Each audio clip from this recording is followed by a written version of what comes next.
That's right. No, that's right. That's right. No, nor do I. That way.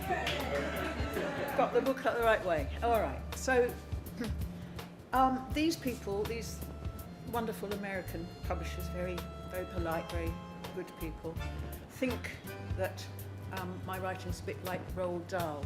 But what they really mean is that they also think that these stories are strange. And amongst the stories in both of the books, I think that I could probably say that there are some that are creepy, definitely creepy. There are some that are stories of the supernatural, if anyone believes in that. There are some that are stories about love. Sashka was more or less the same height as Alan, but Rasputin was a big, dark, furred bear, a good head or two higher and broad. But everybody knows about bears and how they're not to be trusted. They can be as good as gold for days on end, but they're watching you all the time. And when you turn your back on them, that's when they'll get you.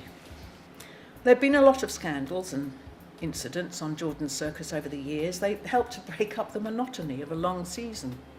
There was the juggler and the rope dancer who ran away together to live in a house, of all things. There was the mighty Guinness drinker, Tentman McGinty, who decided to balance on the drawbar of his trailer one frosty night and was found the next morning face down in a puddle of his own frozen piss and dead of drowning, about which some people were not unhappy, saying he died for what he believed in. Then there was the time the Barker woman tried to sell her twin boys, newly born, to some punters she'd got pally with. Well, for a man like Alan, seized, if you like, with a powerful sense of himself as half bear, half man, nothing about the discomfort of camping in the first snows of the winter daunted him. And when the moment came, he was ready. He spotted the big old shaggy coated female on the horizon and packed his tent up and few belongings promptly. And he headed in her direction.